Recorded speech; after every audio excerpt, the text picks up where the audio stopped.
जब वेद व्यास जी महाराज ने श्रीमद् भागवत महापुराण की रचना करी और उनके मन में असंतोष आया कि मैंने इतनी बड़ी रचना तो कर दी, लेकिन इस रचना को संसार में हर कोई तक कैसे पहुंचाया जाए, इसे कोई साधारण व्यक्ति नहीं पहुंचा सकता। तभी व्यास जी महाराज यहां पर भगवान शिव की शरण में जाते हैं। भगवान शिव वरदान देते हैं कि वे पुत्र रूप में उनके यहां आएंगे।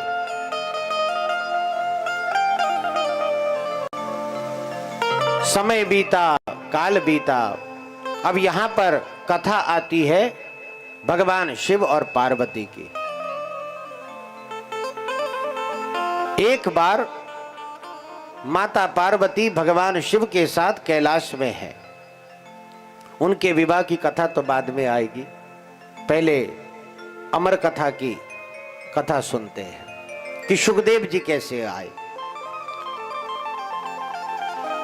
जब भगवान शिव और माता पार्वती कैलाश में है, भगवान शिव समाधि में चले गए और समाधि में जाने के बाद मुस्कुरा रहे हैं। और समाधि से जब उनकी समाधि खुली, पार्वती मैया ने पूछा कि हे प्रभु, आप नित्य किन का स्मरण करते हैं, जिनके स्मरण मात्र से आपके चेहरे पे मुस्कान आ जाती। तभी यहां पर भगवान शिव माता पार्वती को वो अमर कथा कहते हैं संसार में भगवान की जो अमर कथा है, ये अमर कथा हर क्षण पर हमारे चेहरे पर मुस्कान बना देती। ये हमारे दुखों से हमें दूर करके एक आनंद प्रदान करती है और उसी आनंद के कारण मन अपने आप झूमने लग जाता। पार्वती मैया के कहने पर भगवान शिव आज उन्हें अमर कथा कह रहे हैं। एक समय गुफा में, देखिए, उन्होंने सोचा कि ये अमर कथा अगर बाहर कहेंगे तो सब अमर हो जाएंगे। गुफा में जाकर मैया माता पार्वती को भगवान शिव अमर कथा कहना प्रारंभ करा रहे और मैया से कह रहे हैं, देखिए, जब भगवान की अमर कथा सुनते हैं तो समाधि लग जाती है। समाधि अर्थात जब भगवान के चरित्रों को सुनते हैं, उनकी लीलाओं को सुनते हैं, तो सुनते सुनते अपने आप वो लीलाएं नेत्र के सामने झूमने लगती है और अपने आप कब समाधि लग जाए पता नहीं चलता। प्रेम से बोले श्री राम।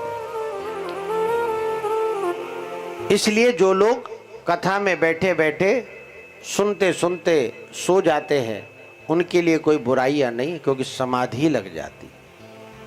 पर समाधि की आड़ में निद्रा लेना भी गलत है। प्रेम से बोले श्री राम।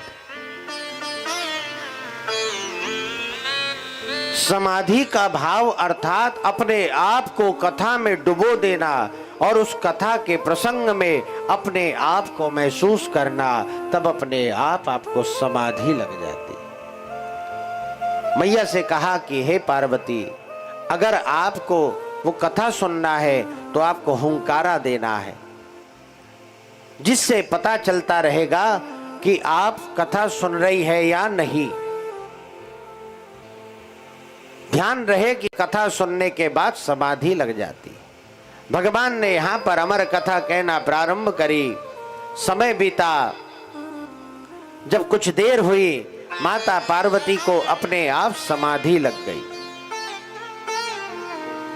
और जब समाधि लग गई, भगवान कथा कह रहे हैं, भगवान ने कहा था बीच में हुंकारा देते रहना।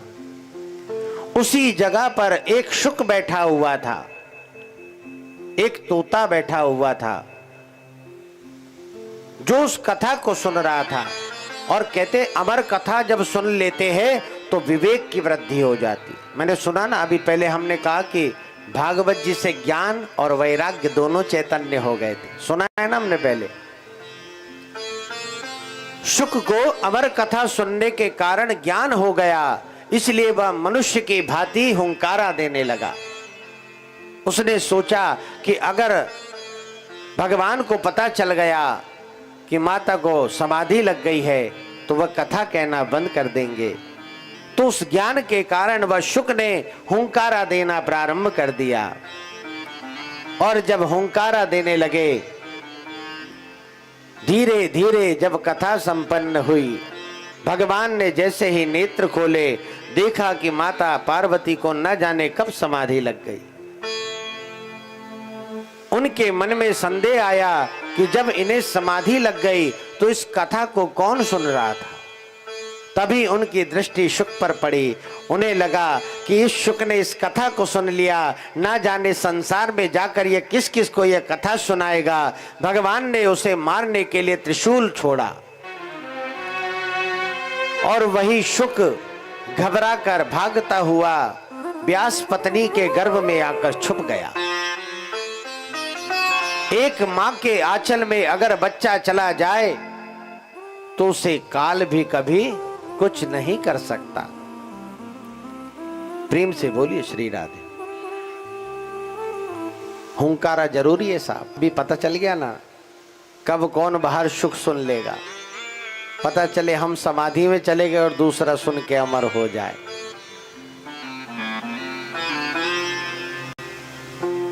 यहां पर वह शुक माता के गर्भ में जाकर छुप गया। माता के स्नेह ने उसे ममता में डुबो लिया और उनकी ममता जाग गई। तभी भगवान का वह आशीर्वाद फलित हुआ। भगवान शिव के कृपा से वह शुक व्यास पत्नी के गर्भ में समाहित हो गया। लेकिन वह 11 वर्ष तक बाहर नहीं निकले।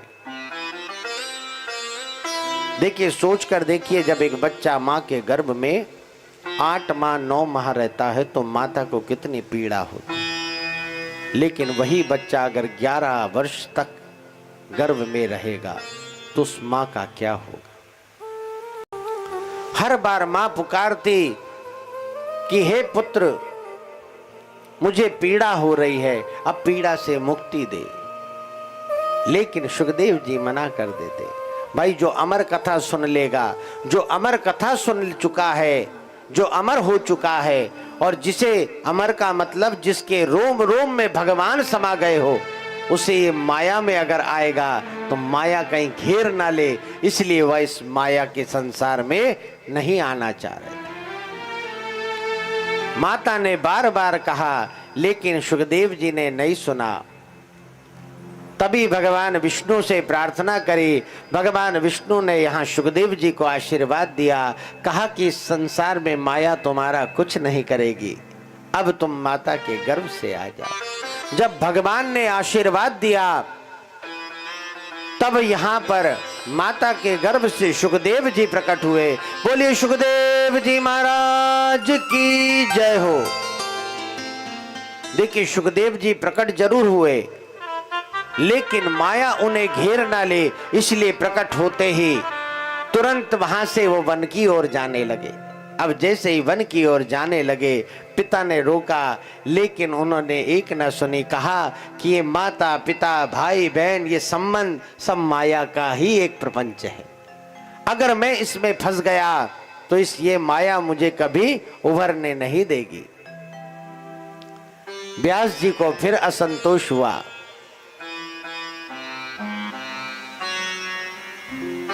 जब व्यास जी को असंतोष हुआ, उसी समय नारद जी आए। देखिए, यहाँ नारद जी और व्यास जी के बीच में कथा हुई। अगर मैं इस प्रसंग में गया तो ये लंबा चला जाएगा। हम सिर्फ आज सुखदेव जी की कथा सुनते हैं। कल हम नारद के पूर्व जन्म की चरित्र सुनेंगे। सब लोग बार बार घड़ी देख रहे हैं, खासकर हमारे पंडित जी जरूर देखते हैं। प्रेम से बोली श्री राधे। सुखदेव जी माता के गर्भ से बाहर आते ही वन की ओर चले गए, और जब वन की ओर जाने लगे, पिता ने रोका, माता ने रोका, लेकिन उन्होंने एक न सुनी, चले गए। व्यास जी को असंतोष हुआ। तभी उन्होंने अपने एक शिष्य को एक श्लोक लिख कर दिया और कहा कि जाकर मेरे पुत्र के कान में कह देना। तभी वह शिष्य गया। उस शिष्य ने जैसे ही श्लोक सुखदेव जी के कान में कहा, सुखदेव जी के अचानक से नेत्र खुल गए और वो श्लोक क्या था? के वरहाईलम नटवर वपु कर्णयो कर्णिकारम बिभ्रद्वासः कनक कपिशम वैजयंतीम च मालाम रंध्रारवेणुरदर सुतया पूर्णयन् गोपवृंदे वृंदातीतम स्वपदरमणम प्राविशत् गीतकीर्तिः।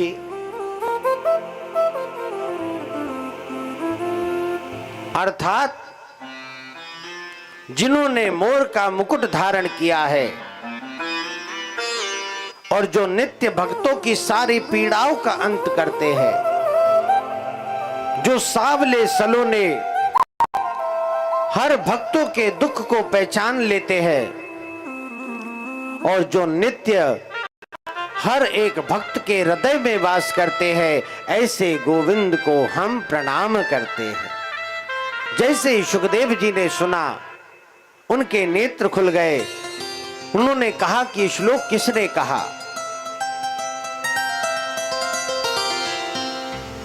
उन्हें भगवान का बस स्वरूप दिखा, लेकिन जब उन्होंने देखा कि यहां वो भगवान का स्वरूप नहीं, उन्होंने फिर नेत्र बंद कर लिए। तभी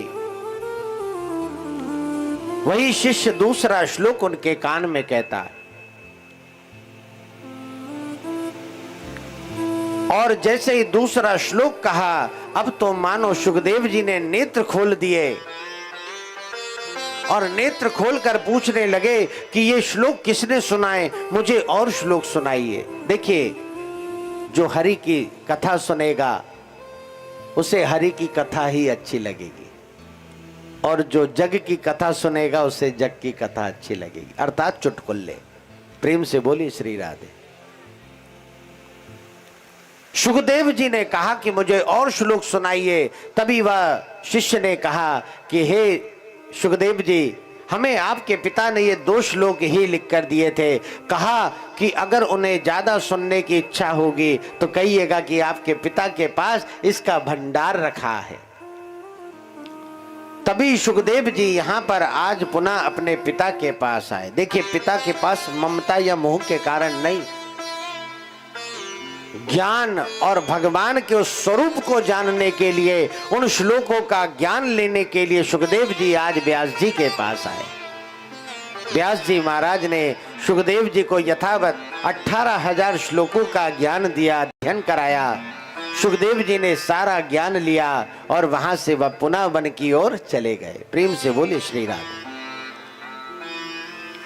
सुखदेव जी जब वन में चले गए, वन में जाकर वो नित्य भगवान के ध्यान में लग गए और नित्य इसी तरह भगवान का स्मरण करते रहे। जब सारे संतों ने सुखताल पर परीक्षित जी महाराज से कहा कि आप सुखदेव जी की शरण में जाइए, और तभी परीक्षित जी सुखदेव की शरण में गए। उन्होंने उन्हें बारंबार प्रणाम किया, स्तुति करी, लेकिन सुखदेव जी ने नेत्र नहीं खोले।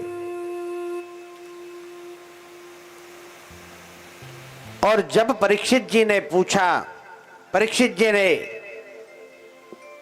जब ये शब्द कहा कि हे प्रभु, मैं आपकी शरण में हूं, आप बताए कि संसार में उस व्यक्ति को क्या करना चाहिए जिसे पता हो कि उसकी 7वें दिन मृत्यु होने वाली है, उसे क्या करना चाहिए।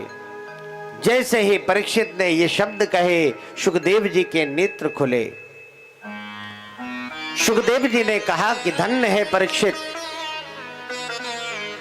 जो तुमने अपने स्वयं के मृत्यु के कष्ट के समय भी दुनिया की चिंता करी। देखिए, यहां परीक्षित ने अपने लिए नहीं कहा, क्या कहा था?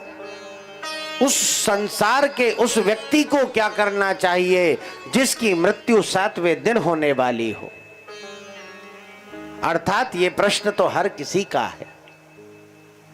इसलिए सुखदेव जी महाराज ने राजा परीक्षित से कहा कि राजन, आपने स्वयं के लिए नहीं, सारे संसार के लिए पूछा है, इसलिए मैं तुम्हें भगवान की वह पतित पावनी और वह अमर कथा को अवश्य सुनाऊंगा, जिसको सुनने से सारे दुखों का और सारे भय का नाश हो जाता है। समय आया जब सुखदेव जी महाराज यहां महाराज परीक्षित को सुखताल पर, सुखताल गंगा जी का वह तट, जहां पर आज महाराज परीक्षित को श्रीमद् भागवत महापुराण सुनाना प्रारंभ करने जा रहे हैं, और सारे देवताओं को जैसे ही पता चला, सारे देवता सोचे, सारे देवताओं को पता चला, तब देवराज इंद्र सारे देवताओं के साथ अमृत का कलश लेकर भगवान सुखदेव जी के सामने प्रकट हो गए और कहने लगे कि हे सुखदेव जी, हमने सुना है कि महाराज परीक्षित को तक्षक काटने वाला है, जिससे उनकी मृत्यु हो जाएगी। हम ये अमृत लेकर आए हैं, आप ये अमृत सुखदेव जी को, परीक्षित को पिला दीजिए, जिससे उन्हें तक्षक की मृत्यु का भय नहीं रहेगा, वे अमर हो जाएंगे। फिर तक्षक कई बार भी अगर उन्हें डसेगा तब भी उनका कुछ नहीं होगा। सूत जी महाराज कहते हैं कि जब सुखदेव जी महाराज के सामने सारे देवता प्रकट हुए, सुखदेव जी के मन में विस्मय आया। मन में सोचने लगे कि जिस अमृत को पाने के लिए इतना बड़ा देवासुर संग्राम हुआ, जिस अमृत को निकालने के लिए इतना बड़ा समुद्र का मंथन हुआ, उस अमृत को आज सारे देवता ऐसे सहज में लेकर आ गए हैं। इसके पीछे जरूर कोई ना कोई बात है,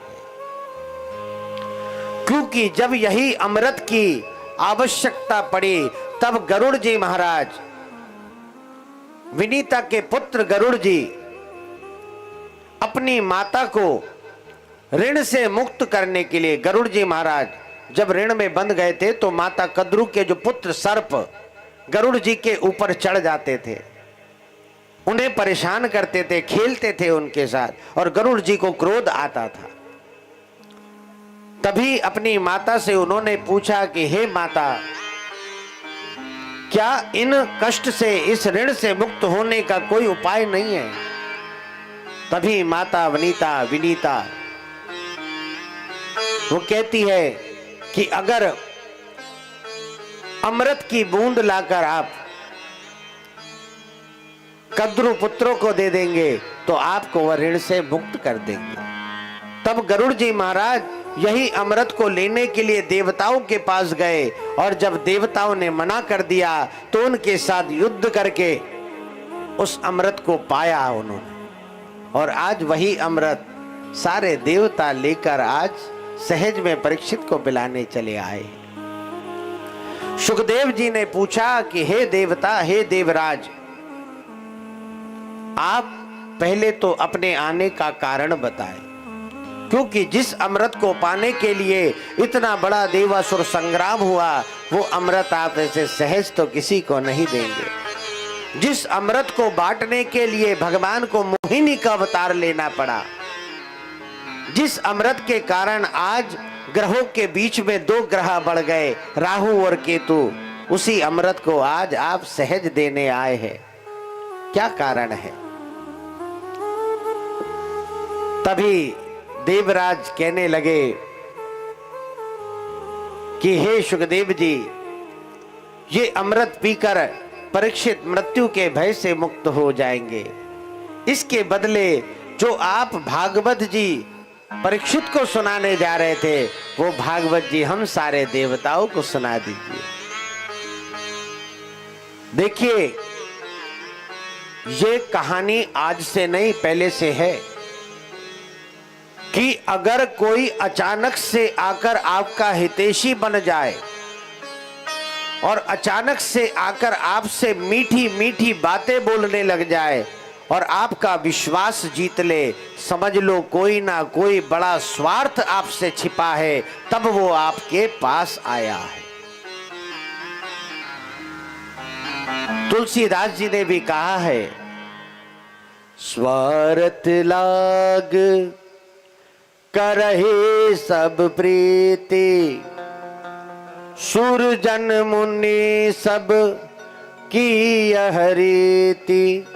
अर्थात स्वार्थ के बिना कोई किसी से प्रीति नहीं करता। अगर कोई स्वार्थ रहेगा तभी लोगों की याद आती है। आज स्वार्थी तो है ना कि आप भी बैठकर कथा सुन रहे हैं, स्वार्थी तो है ना कि मैं कथा सुना रहा हूं। आज हम सब स्वार्थी ही तो है, बिना स्वार्थ के कोई किसी से नहीं जुड़ा है।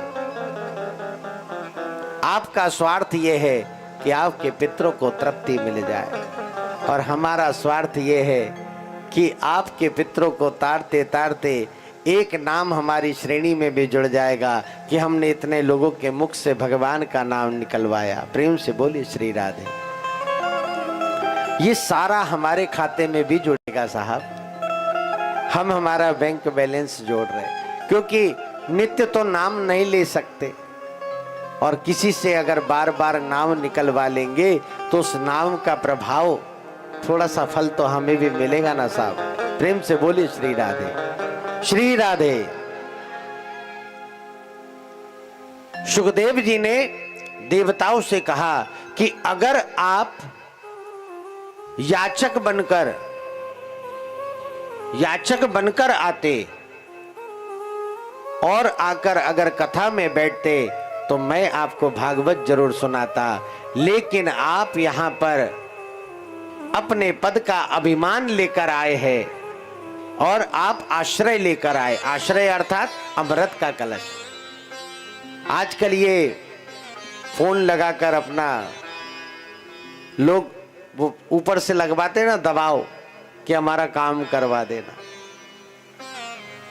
तो कहते हैं सुखदेव जी देवराज इंद्र को कह रहे कि अगर आप याचक बनकर आते तो शायद आपको भागवत जी सुनने का फल मिल जाता, लेकिन आप यहाँ पर स्वार्थ के कारण आए और यहाँ आश्रय लेकर आए। अगर आश्रय नहीं लाया होता तो मैं आपको कथा सुना देता। आपने जैसे ही आश्रय लेकर इस स्थान पर प्रवेश किया, आपने उसी समय अपना सारा उस कथा को सुनने का फल त्याग दिया।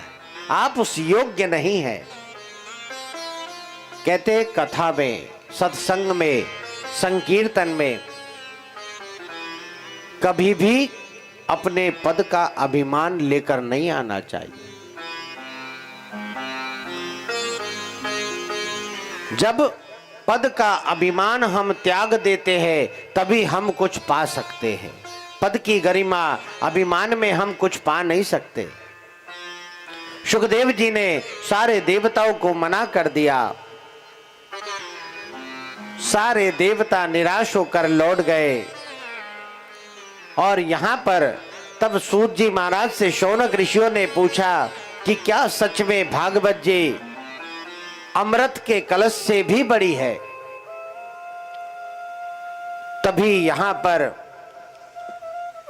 सूत जी महाराज कहते हैं कि हे ऋषिवर, अमृत तो हमें अमर कर देगा, अमृत अमर कर देगा, लेकिन मुक्ति नहीं दिला सकता। लेकिन श्रीमद् भागवत महापुराण ही एक ऐसी ग्रंथ है या ऐसा साधन है जो हमें मुक्ति प्रदान कर सकता है।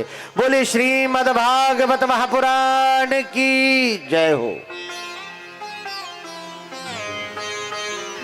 जब सुखदेव जी महाराज यहां पर महाराज परीक्षित को भागवत जी कहना प्रारंभ करा रहे हैं, भागवत जी का आयोजन हुआ, तैयारियां हुई, सारे साधु सारे संत मिलकर आज भागवत जी की तैयारी कर रहे हैं और सारे देव सारे लोग आज सुखदेव जी की जय जयकार कर रहे हैं। देखिए सुखदेव जी कौन है? जो सिर्फ हरि की कथा कहते हैं। किसकी? हरि की कथा। हरि कौन? जो हर लेता है। क्या हरता है? जो पापों को हरता है, जो मुक्ति दिलाता है, उसे ही हरि कहा गया। जो नित्य हरि की कथा कह रहे हैं, ऐसे सुखदेव जी महाराज है। सारे ऋषि सारे संत आज मिलकर सुखदेव जी महाराज की जय जयकार कर रहे हैं और उनके गुणगान